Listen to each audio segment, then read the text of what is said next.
Hey, what's up, guys? Tolbert here. I've got our next week's worth of stuff up. I'm going to keep this video short. I got my timer going so I can make sure it's under 15 minutes and I can get it on YouTube. Um, I've got everything for this week uploaded already. If you want to work ahead, be careful when you get to Thursday and Friday. Do wait for an explanation on those, but you can go ahead and get caught up on Tuesdays and Wednesdays' work. I'll go ahead and jump right in to Tuesday's lesson, which is about the Protestant Reformation. I'll apologize in advance. This PowerPoint is rather obnoxious. I did got everything on there that we need, so we're going to go through it. I'm going to be talking kind of fast, so let's make sure that you're pausing the video, that you get all the notes, and this will be page 14, if I'm not mistaken, in your notebook as we're going forward. All right, so the Protestant Reformation, the most important thing to get, guys, is the root word of Protestant here is protest. This is a reform movement in which they're trying to change by protesting. And what are they protesting? The Catholic Church, because they had some of them really quickly. Black Death. When all these people were dying from the plague, people didn't trust the church as much. And then science was advancing, which we'll talk about the scientific revolution tomorrow. And that was kind of contradicting what the church was saying. But really, truly, the Catholic Church was extremely corrupt, right? Corrupt means they're doing stuff that they shouldn't be doing in order to progress themselves. And mainly, it was taking money. They introduced this idea of what is called an indulgence. And if you bought indulgences, you automatically got into heaven. Didn't matter how crappy of a person you were, it didn't matter what you did, you could buy your way into heaven. And that really didn't sit well, specifically with a dude named Mark. And so, like I said earlier, the Reformation, and I've got that word reform blocked off, is an attempt to reform the Catholic Church and the problems that they were having. They were really getting some bad publicity, and Martin Luther wanted to do something to try to fix it all. And so, we talked about this before, and I've used this example, so I'll use it again. Christianity is like the brand Kool Aid. In the beginning, there was only one flavor of Kool Aid, and that was Catholicism. But we know now when you go to the grocery store, if you can go to the grocery store, that there are 20 or 30 different flavors of Kool-Aid, but they're all Kool-Aid. Some people just like one particular flavor a little better than the rest. And so the divide between the Catholic Church and the other flavors of Christianity Kool-Aid.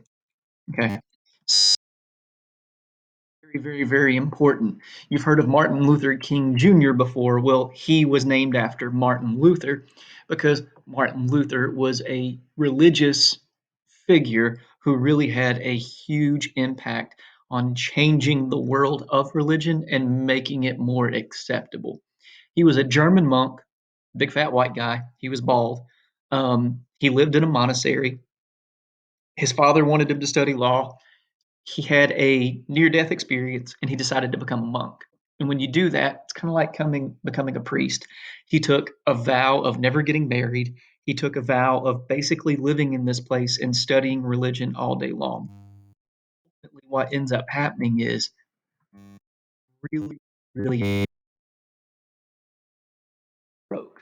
He didn't have money. And he thought, what if I am living my entire life as a good person and doing everything I'm supposed to be doing and following the religion, and I can't get into heaven because I don't have the money to get into heaven. And so that's when Martin Luther wrote his 95 thesis. He's got 95 problems and the church is one. That's my lame joke that I throw out right here. Thanks, Jay-Z. What he did is he sat down and he thought up of 95 particular problems that he saw with the Catholic Church, right? This is a breakup letter, but this isn't a, I'm sorry, it's not you, it's me. He is literally saying everything that the Catholic Church had wrong with them, and he's trying to blow it up.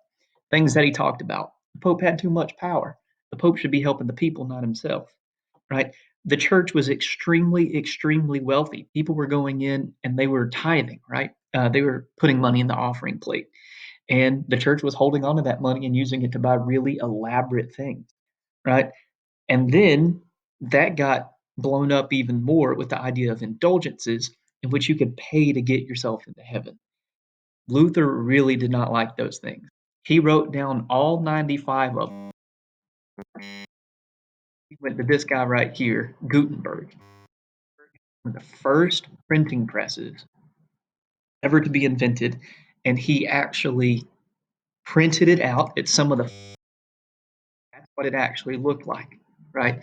And in there are the 95 theses. It was multiple pages. And this is one of the more baller moves that Luther could have done. He actually went to Catholic churches around him and he nailed this to the front door. And there's all these priests and stuff on the inside, and Mass was getting ready to start, but nobody was in there and they couldn't figure out why. And they went to the front door and they opened it up and they saw all these people reading all the problems. And it's like he called everybody out. He posted it on Twitter and everybody saw it, and then they stopped going to that particular place because they were mistreating people, right? Really. Um, Gutenberg also did the Bible and mass printed it, which is pretty cool. Those people started making their own versions of Christianity in which they took out the things they did not like. They took out the indulgences, they took out the Pope, and they focused on what they believed was important, and that was a personal relationship with God.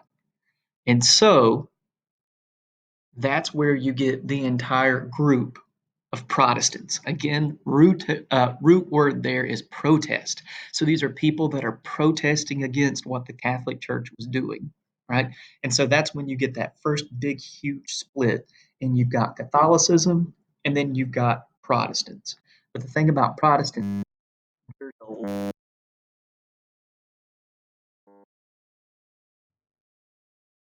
all the Catholics stay Catholic, but on the Protestant side, you have your Lutherans who followed Martin Luther, and then you had your Calvinists who followed this guy called John Calvin. And underneath that, you get the Puritans, which, when you're studying U.S. history, they're the people that were coming over and trying to get away from the Church of England, which is something a little different. The Huguenots, which are French, and the Presbyterians, which are still popular here today in the United States. And you can go even further under Calvinism and you can start looking at Baptists, Methodists, Moravians, a lot of the different groups that we see here in Winston-Salem. The big thing that we need to get about the Protestant Reformation is that people were protesting. They broke away from the church and they started making their own religion where they were focusing on God Himself. This is going to be a big thing. Basically, this is our revolutions unit now. I told you that I'm combining 6 and 7. We're going to be talking about a lot of different revolutions and revolutionary things that happened that really changed the world around them. And this is going to be one of the first ones because the Catholic Church was one of the most, I mean, it was, not to quote Trump, but huge. They had so much power and so much money, and he broke away from them and did so without thinking about the consequences of if I fail, essentially I'm going to get killed for this. Okay. So going back into Power School so I can show you today's activity, it's called the 5 to 9 thesis, not the 95 thesis, but the 5 to 9. You click on that and it's going to open up this Google Doc. Okay. So I'll read it for you real quick. Just like Martin Luther, you're going to create your own list of theses. However, yours is going to be much shorter as you're going to identify 5 to 9 problems with a particular issue. Issues that you can choose from are quarantining, isolation from coronavirus, mandatory homework, school lunches, the driving age in North Carolina, or any other topic that you're just fed up with that you wish that you had some say in. If it's something other than those 4, hit me up and remind first so that we can approve and make sure it's school appropriate. Your job, what I want you to do is I want you to come up with 5 to 9 different problems that you can identify on that issue, right? You are going to protest. You are going to start this big movement moving forward. And then, oh, I need to make that effect instead of effect. My bad. All right. Then, what I want you to do is talk about how it affects either the economy, the society in general, politics, political structures, or the environment, and how much better life would be without it, right? Each one of your theses should be 2 to 3 sentences each. I'm cool if you just do 5. If you identify 9, that's cool. What we would do if we were in the classroom is we would bounce around, but that's a little harder now. I might ultimately end up doing a discussion board, but I'll figure that out later. Okay. What I would like for you guys to do is make your 5 to 9 thesis on this piece of paper. Okay. Do not ask for me to share it with you because you guys are in a view only form. What you guys should do is go file, make a copy, get rid of the copy of, put your name in there, click OK, and then boom, you got the same piece of paper, but it's yours, and it's going to have your name up there in the top, and you can do all your work right here in this piece of paper, and then you can turn it in right here underneath where the assignment is posted. All right, I'm sitting at 11 minutes, so this is going up on YouTube. If you guys have any questions, any problems, any concerns, anything, hit me up in Remind, hit me up in an email. Whatever you need, I got you. Okay. I'm going to start calling people again. So if you're not working, get to it. All right. Um, hit me up. All right. Have a good Tuesday, and I'll see you guys on Wednesday.